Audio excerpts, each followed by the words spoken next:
ফিলিস্তিনকে স্বাধীন রাষ্ট্রের স্বীকৃতি দিল আরও ৬ দেশ। প্রভাবশালী ফ্রান্স সহ এই তালিকায় যুক্ত হয়েছে বেলজিয়াম, লুক্সেমবার্গ, মাল্টা, অ্যান্ডোরা এবং মোনাকো। যৌথ সম্মেলনে সোমবার ফিলিস্তিনকে সর্বপ্রথম স্বীকৃতির ঘোষণা দেয় ফ্রান্স। এরপরেই একে একে সিদ্ধান্ত জানায় বাকি দেশগুলো। স্বীকৃতি দিলেও হামাসের বিরুদ্ধে নিজেদের অবস্থান স্পষ্ট করেছে তারা। নতুন ব্লেন্ডে আরো রিচ অ্যারোমায় সেলন ফ্যামিলি ব্লেন্ড টে।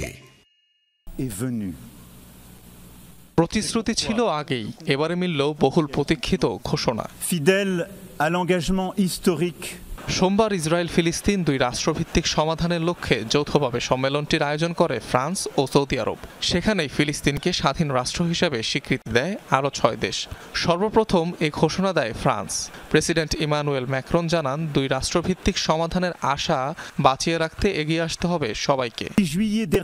সময় এসেছে মধ্যপ্রাচ্যের জন্য আমার দেশের ঐতিহাসিক প্রতিশ্রুতির প্রতি অনুগত প্রকাশ করার, যা ইসরায়েলি ও ফিলিস্তিনি জনগণের মধ্যে শান্তি প্রতিষ্ঠার লক্ষ্যে।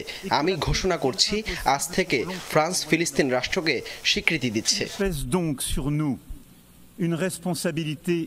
একই দিন ফিলিস্তিনকে স্বীকৃতি দেয় আরও ৫ দেশ: বেলজিয়াম, লুক্সেমবার্গ, মাল্টা, অ্যান্ডোরা এবং মোনাকো।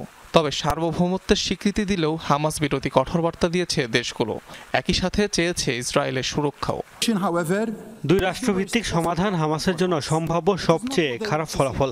তারা এটি দেখতে চায় না। ইসরায়েলকে মানচিত্র থেকে মুছে ফেলতে চায় তারা।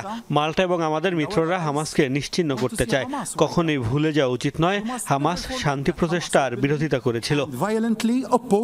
স্বীকৃতি দানকারী দেশগুলোর এই পদক্ষেপকে স্বাগত জানিয়েছে জর্ডান সহ বেশ কয়েকটি আরব দেশ।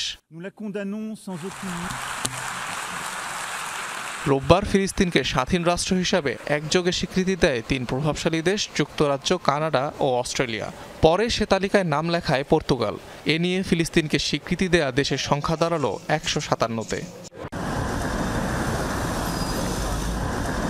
পুরো বিশ্বের ৮০%-এরও বেশি দেশ রাষ্ট্র হিসাবে স্বীকৃতি দিলেও এখনও জাতিসংঘের পূর্ণাঙ্গ সদস্যপদ পায়নি ফিলিস্তিন। অনিক রহমান, যমুনা নিউজ।